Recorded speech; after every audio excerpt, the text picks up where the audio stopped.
Are Polteageist and Sinistea really ghosts? Because Polteageist can just easily reproduce, so do spirits really need to enter the teacup before they can exist? Because, I mean, Polteageist seems to be doing fine with just throwing itself in other cups of tea, so inanimate object Pokemon are one of those Pokemon that just gets hated upon by the community for honestly no good reason. In my opinion, these Pokemon just make the Pokemon world more Pokemon. Honestly, imagine how boring the Pokemon world would be if it was only magical animals running around. In case you're new, this is the second part to a short 2-part series which tries to explain why these Pokemon look the way they do. You know, whether that's from a biological standpoint, a magical standpoint, it's just my job to figure out exactly what these Pokemon do in the world and what their role is. Last time I covered half of what I consider to be all inanimate object Pokemon, and today is the rest, so let's dive in.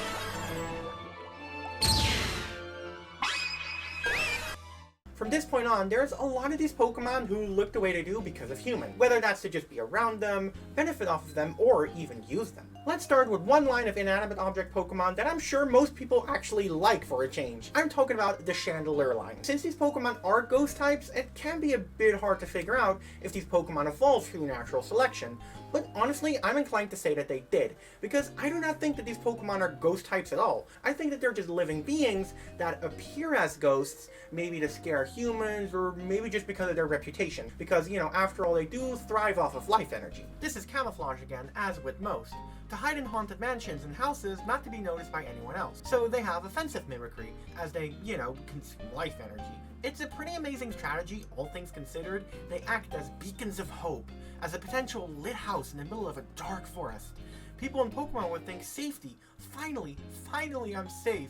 But that couldn't be further from the truth. Even poor souls who might just think that a chandelier would look real nice in their homes, oh boy were they mistaken.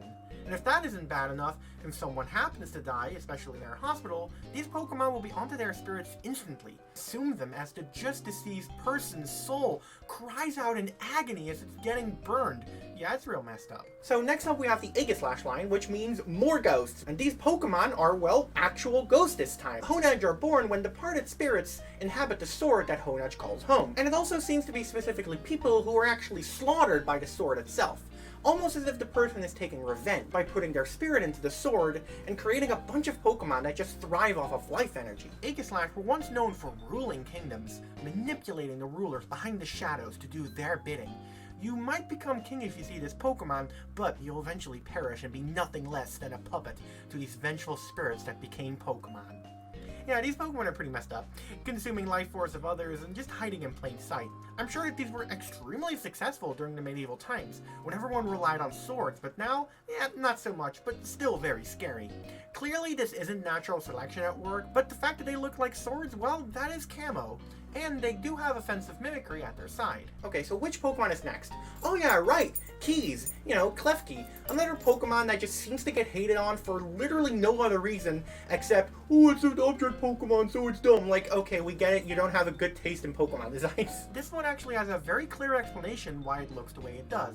A long time ago it lived in the mines, and as soon as its diet became scarcer, it started appearing in human settlements. I mean, it could be the case that humans literally were responsible for its diet becoming scarcer, but either way it's there taking advantage of the human resource. It also uses its two horns, yeah, those are two horns stuck together by the way, to hold those keys in place. So it's really not just a pair of keys, instead it's a creature collecting keys. You know, like how fairies are known to steal things? Yeah, that's what I mean with good Pokemon design by the way. Need a good place to store your keys? Just get yourself a Klefki and it'll never let go. One Pokemon line that's just real sweet to look at is the Slurpuff line.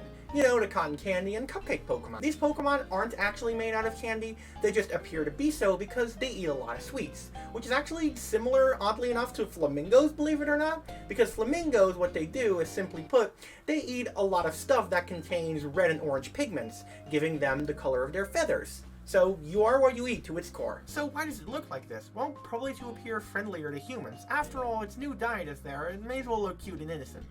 I doubt these Pokemon were always like this though. It seems like a rather new thing because their diet mainly consists of sweets. They also often work together with humans and pastries, as their scent can smell things from miles away. Even being able to see with their noses, something like that is just incredibly helpful during cooking, knowing exactly which ingredients are best to use to get the best possible flavor. And we know getting friendly with humans is always a good thing to do. Why do you think so many people love dogs? I mean, these Pokemon got it good. They're very liked by humans due to their very naturally good cooking skills, and I'm sure that their sweet smells help as well. And they can eat on the job most likely, so they're a very successful species. Going into Generation 7, we have Minior, which is almost basically the same as Lunatone and Solrock. Instead of coming from space, however, it seems to come from the ozone layer. However, I find that hard to believe because, after all, Minior is called the Meteor Pokemon, so yeah, it definitely comes from space. All those Minior you see in the wild, though, yeah, they're lucky. They got away from predators all the way up there. I'm not sure if it officially counts as camouflage, if it's still often being eaten. Maybe the Pokemon up there just think that they're eating meteors? Huh, yeah, this is a tough one. I mean, it eats dust. Maybe that's why it looks like that. Though, of course, its true body is in its core. The body is in the shell itself. To be honest, I don't know if this one counts as an inanimate object Pokemon. I mean, I guess it could be just camo either way. Let's just go with that. Okay, now I'm going to talk about a Pokemon that most people probably don't even think count as inanimate object Pokemon.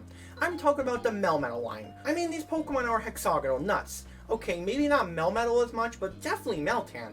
It's basically the same story that goes on with Golem. You know, the baby looks camouflaged so that it won't be noticed by humans or other Pokemon, and that when it evolves, well, I mean, you'll certainly see it coming from a mile away with those huge arms. And because of those huge arms, it's got basically nothing to worry about. If something bothers it, it'll just, like, punch the crap out of it. Meltan just all stay in a group, patiently waiting until the strongest takes over, absorbs the others, and becomes Melmetal. Then, when it dies from rusting, the bits left over turn into Meltan again, and the cycle repeats. It's that simple. Just a simple baby camo for safety, nothing too complicated here. Next up, we have the Colossal line.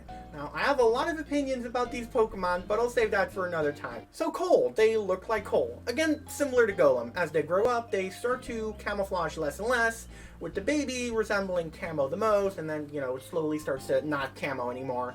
But Colossal still looks like it'll camouflage pretty well. Now for some of my favorite Generation 8 Pokemon, we got Polteageist and Sinistea. These Pokemon are made from lonely spirits who inhabit leftover teacups. And through this, they get real friendly with the people of the region, because we all know that Galar loves a good cup of tea. While you're drinking your tea, you may feel a bit weak, but hey, Sinistea needs to grow up strong and big, so it needs some of your energy. Come on, just give it some. Polteageist luckily doesn't seem to do this, but this one can reproduce very easily through pouring itself in leftover cups of black tea. You know, that makes me wonder, are Polteageist and Sinistea really ghosts? Because Polteageist can just easily reproduce, so do spirits really need to enter the teacup before they can exist? Because, I mean, Polteageist seems to be doing fine with just throwing itself in other cups of tea, so maybe they're just not ghosts at all, and maybe they just appear to be ghosts because, well, humans are scared of ghosts, so they know this, and they're like, oh, well, let's just do that, because mimicry and stuff. Alchemy and Milcery are sweet. Literally. But since there isn't much lore on these Pokemon yet, it's hard to determine why exactly they look that way.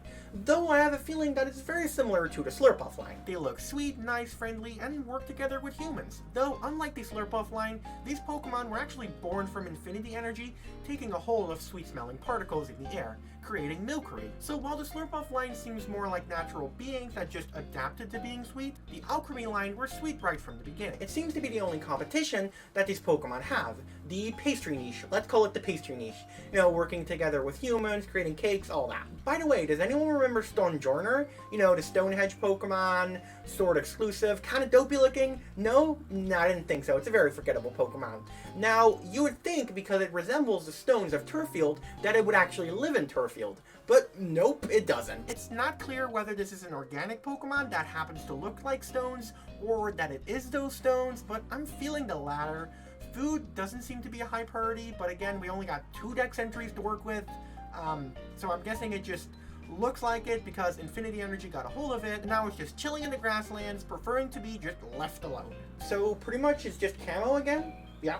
Honestly, Gen 8's lack of lore made this part a bit harder than I was expecting, and the fact that a lot of these Pokemon don't seem to have biological reasons why they look like that, more magical, but nonetheless, I still had fun making this. Pokemon like this just make Pokemon, well, Pokemon. I honestly can't imagine the franchise without them, and I'm really happy that we have these wacky looking creatures to thank for. Anyway, I hope that you enjoyed this little series just taking a look at these Pokemon and explaining why they look the way they do. I never really see anyone else talk about it, so I thought, yeah, why the heck not? I'll do it. What's your favorite of these Pokemon? Let me know in the comments because, you know, algorithm and all. But yeah, my favorite would probably either have to be the Vanillix line or Chandelier line. Like honestly, Gen 5 just got a lot of these good designs. If you liked the video, hit that like button to show support, and subscribe if you want to see more of this kind of stuff. Before I go, I want to give out a massive thank you to my assistant professor and lecturer patron, Ty Burns, Michael Piccirilli, DeltaMajora, and Gwen Joy. Y'all are the best, and thank you for the support. And with that being said, I hope y'all have a good day, night, or morning, and as always, take care.